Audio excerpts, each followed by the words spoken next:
Salut!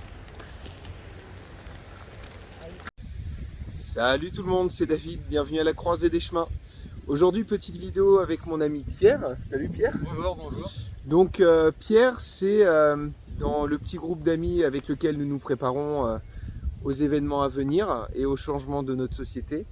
La partie plutôt mobilité, puisque c'est Pierre donc, qui m'a construit mon vélo, que je vais vous montrer maintenant. Il est également venu avec son vélo, comme vous avez pu le voir. Et on va essayer de vous présenter un des indispensables du vélo lorsqu'on veut être le plus autonome possible et moins dépendre de nos véhicules, à savoir les sacoches de transport. Les vélos, c'est pas uniquement pour se déplacer, mais c'est également pour aller faire ses courses, pour aller récupérer des choses à droite à gauche. Et en l'occurrence, Pierre a équipé mon vélo et le sien de sacoches vraiment sympas qu'on va vous présenter tout de suite. C'est parti ? Ouais, c'est parti. Alors Pierre, juste histoire de se rendre compte à quel point ces sacoches sont plutôt efficaces, est-ce que tu pourrais me montrer ce que tu as ramené aujourd'hui, puisque tu m'as dit que tu allais passer, je t'ai demandé 2-3 petits trucs, et donc du coup, si tu peux nous montrer les quelques petits trucs que tu as réussi à emmener dans tes sacoches. Voilà, alors pour commencer, on va faire une présentation pratique, parce que le but c'est de pouvoir utiliser ces sacoches. Donc aujourd'hui, je suis venu voir David, et je lui ai apporté pour ses poules un sac de pain. Donc le sac de pain est assez gigantesque, mais il rentre dans ces sacoches, donc qui sont les modèles comme précisé dans le kit, les Ortlieb 70 litres, les plus grandes du marché. D'accord, alors attends, avant de l'enlever, j'aimerais juste faire le tour. Est-ce que tu peux me montrer un petit peu, voilà, vue de face, ce que ça donne? Donc on voit que la sacoche est vraiment très bombée. Mais le sac est rentré dedans, c'est assez impressionnant quand on le voit comme ça. Il doit y avoir quand même une sacrée prise au vent, non? Oui, il y a de la prise au vent, mais par contre ça tient même à rouler à 40 à l'heure dans les descentes, il n'y a pas de souci. D'accord, alors vas-y, fais-nous voir un peu la taille du sac. Voilà, ça c'est le sac de pain pour tes animaux. Voilà, donc des gros sacs de farine de 25 kg remplis. Voilà. Et pour le mettre, donc ces sacoches sont en éventail, on a détendu on peut régler l'écrasement des sacoches vu qu'elles sont très grandes. Voilà, donc l'avantage en écrasant, j'imagine que c'est de réduire sa prise au vent. En écrasant, on a moins de volume, moins de prise au vent, mais quand on a besoin de la pleine capacité des sacoches pour un chargement utile, on ouvre.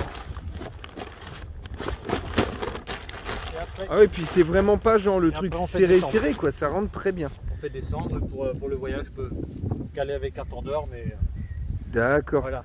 Et donc du coup, alors ça c'est très bien, mais le pain c'est pas très lourd. Voilà. Est-ce que tu as aussi possibilité d'emmener des charges relativement lourdes dans ces sacoches? Oui, donc ces sacoches, moi je les utilise pour faire les courses.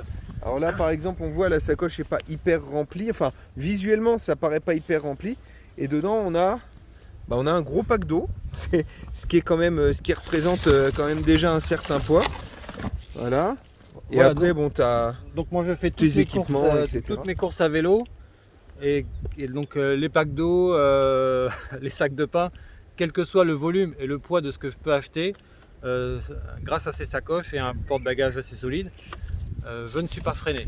Et petite question, est-ce que ces sacoches sont vraiment fixées en permanent ou est-ce qu'il y a possibilité de les enlever peut-être facilement ou est-ce que c'est un petit peu fastidieux? Voilà, donc ces sacoches Ortlieb, on peut les enlever très facilement. Il y a un système, donc là il y a cette petite lanière, quand on tire dessus, ça la déclipse. D'accord, oui, tout simplement. Tu vois, hop, et on la reclipse. On tire, hop, voilà. Et donc depuis combien de temps tu les as? Donc ces sacoches-là, je les ai depuis 2 ans. Ouais, sachant que c'est utilisation vraiment intensive, quoi. Intensive, je jardine également avec, comme dans mon jardin il y a peu de terre végétale, je vais en chercher dans les chemins ou dans la forêt, et donc je ramène régulièrement 50 kg de terre dans mes sacoches. 50 kg? Oui, 20 à 25 kg de terre par sacoche. Alors j'ai pas des grosses distances. Hein. D'accord. Et voilà. Et donc auparavant j'ai déjà eu des sacoches moins coûteuses, plus simples, que j'ai toutes cassées, vu l'utilisation que je leur propose. Et celles-là, après 2 ans d'utilisation, elles n'ont pas bougé et vraiment elles envoient. Et du coup, tu mets la terre directement dedans? Donc En fait, la matière intérieure le permet, quoi. J'ai des sacs Ouais. spéciaux de terre que je mets dedans, mais bon, de toute façon les sacoches sont suffisamment solides, même si je mettais la terre directement dedans, Et, ça fonctionnerait. et du coup, est-ce qu'il y aurait est-ce qu'il y a des petits défauts à cette sacoche? Parce que visiblement, elle a l'air plutôt pas mal. Je sais pas s'il y a des. Alors, oui, il y a- En retour d'expérience depuis Oui, donc, 2 ans. en retour d'expérience, j'ai un défaut à signaler, à surveiller. Donc si tu peux apporter, voilà, donc je vais enlever la sacoche. Donc la sacoche, il y a ces 2 vis de fixation. Là on a une paroi rigide pour éviter que la sacoche aille dans les rayons. Et D'accord. effectivement ça fonctionne, jamais la sacoche ne s'est prise dans les rayons. D'accord. Voilà, donc la partie souple étanche est fixée à cette paroi rigide. Elle est fixée notamment par différentes vis, et notamment 2 vis là qui supportent l'essentiel du poids. Ouais. Et ces 2 vis là, avec les vibrations, donc le boulon est à l'intérieur, et avec les vibrations, plusieurs fois le boulon s'est desserré et la sacoche est en partie Ah oui, voilà. démontée. Là, on le voit. Voilà, donc aux propriétaires, Voilà. aux futurs propriétaires de ces sacoches Ortlieb, donc le seul défaut que j'ai à signaler, c'est de resserrer, Hop.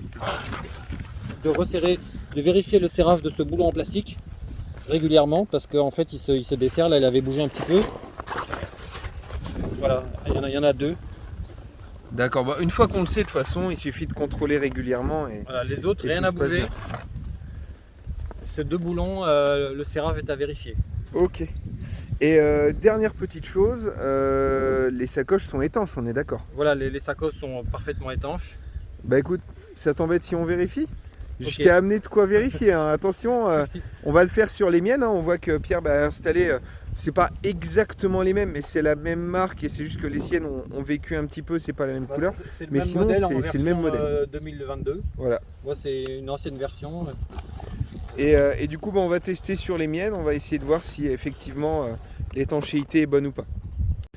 Bon, du coup maintenant on va faire le test de la flaque. Donc Pierre, je t'ai amené un seau d'eau bien rempli. Et maintenant, bah, on va l'arroser abondamment. Je vais revenir Et sur voir ma ce que ça sacoche. donne. Donc en fait, Ouais. pour assurer l'étanchéité de la sacoche, veillez à ce que la partie haute, donc en fait, c'est fait comme ça. Voilà, Il faut j'ai tourner. remarqué sur la mienne, faut vraiment Voilà, faut prendre soin de la façon dont on ferme le sac. C'est-à-dire faut pas faire n'importe comment, faut bien enrouler le truc, bien serrer. Et là, on a une étanchéité impeccable, quoi. Ça, là, on est dans les conditions extrêmes. Je veux dire, je pense pas qu'il pleut en Normandie, mais pas à ce point. Non, mais c'est bien. C'est au contraire. Des Il faut sacoches tout terrain, tester comme ça. tour du monde, extrêmement solide. C'est vrai que moi je leur propose une utilisation extrême et je suis très satisfait. Voilà. Alors, bon, on va regarder dedans ce que ça donne, hein. Tac. Donc voilà, on écarte et là on voit, il n'y a pas une goutte de... Ah, allez, là il y a une goutte parce qu'on a rouvert, mais on voit bien que les parois sont parfaitement sèches. Et là pour le coup, voilà, on a vraiment une étanchéité nickel et vu la quantité de flotte qu'on lui a mis, je pense qu'on est tranquille, quoi. Et donc à part la poche principale, est-ce que tu peux nous montrer un petit peu les différentes choses Oui, qu'il y a donc, sur ces sacoches? Donc à l'origine, ce sont des sacoches de vélo voyage. Ouais, Donc moi j'ai fait un petit peu de vélo voyage mais pas beaucoup, et donc j'ai choisi ces sacoches parce que c'est à mon sens les plus solides, les plus grandes et les plus solides du marché. d'accord. Parce qu'elles sont adaptées pour faire un tour du monde, Ah oui, au voyage à vélo. effectivement. Le voyage à vélo, ça me tente, ça viendra. Ah bah, il n'est pas impossible que je vienne faire un petit tour, au moins une partie avec toi. Voilà, Alors fais-nous donc, voir. au niveau des poches, donc il y a une poche extérieure, D'accord, une poche extérieure, voilà, filet qui permet, voilà, j'ai mis des tendeurs et une burette d'huile. Une petite poche extérieure, bien pratique, surtout en vélo voyage, parce qu'on n'a pas toujours accès au fond de la sacoche. Ouais. Et à l'intérieur, il y a également, des poches, donc il y a 2 filets et une poche zippée. D'accord, donc Voilà. là on est dans la partie Donc étanche. là c'est la partie pique-nique, et dans l'autre poche zippée j'ai mis des outils de réparation. D'accord. Là j'ai une boîte de sardines en cas de défaillance, c'est une pompe décollérisant, ça peut servir peut-être. Bah, disons que pour quelqu'un qui essaie de prévoir ses trajets, c'est quand même pas mal d'avoir toutes ces petites choses dans la sacoche. Et là pour le coup on voit que c'est vraiment pratique, quoi. Hop, et on recharge le pack d'eau. Oui, et c'est Le reparti. pack d'eau, je l'ai acheté à Saint-Lô, il a fait 20 km pour venir chez David. Et sinon, on peut faire une petite remarque sur le tarif. Oui, Donc, en fait, j'allais c'est te poser la question justement. Ce sont les sacoches les plus chères du marché. Donc elles valent 180 € au prix fort actuellement à peu près. Donc moi j'ai commencé avec des sacoches plus économiques. La première paire à 50 €, elle a duré 3 mois. La deuxième paire à 70 € la paire, elle a duré 6 mois. La troisième paire, environ 100 € la paire, elle a duré 1 an. Ouais, Et donc donc je dis bon finalement, bah allez, hop, je mets le tarif. Et celle-là, ça fait 2 ans que je les ai.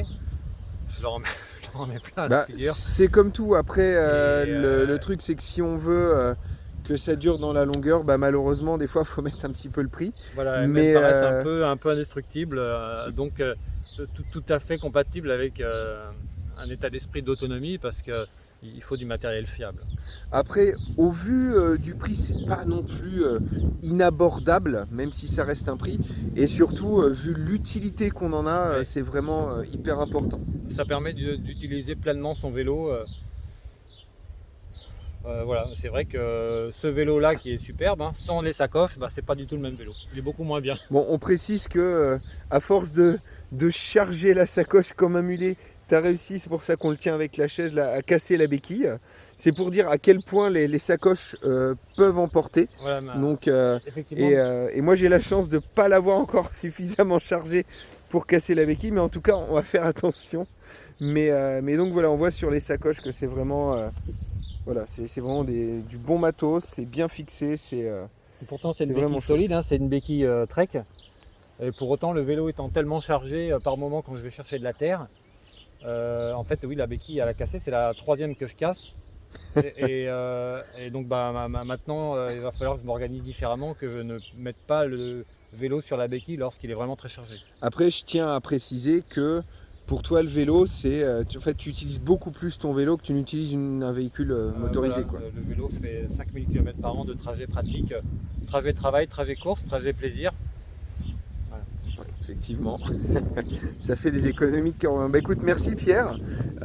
Et puis, bah, du coup, on va sûrement refaire beaucoup de vidéos ensemble dans les semaines et mois qui viennent, puisque bah, voilà, tu fais partie de ce petit groupe qu'on est en train de constituer tous ensemble, d'essayer d'être plus autonomes ensemble. Et tes nombreuses connaissances, en tout cas, vont nous permettre de faire pas mal de choses. Mais en tout cas, bah, merci beaucoup. Et puis, bah, écoutez, je vous laisse encore admirer ces beaux vélos qui nous permettent de faire beaucoup de choses au quotidien. Et puis, bah, je vous dis, portez-vous bien, à la prochaine. Ciao.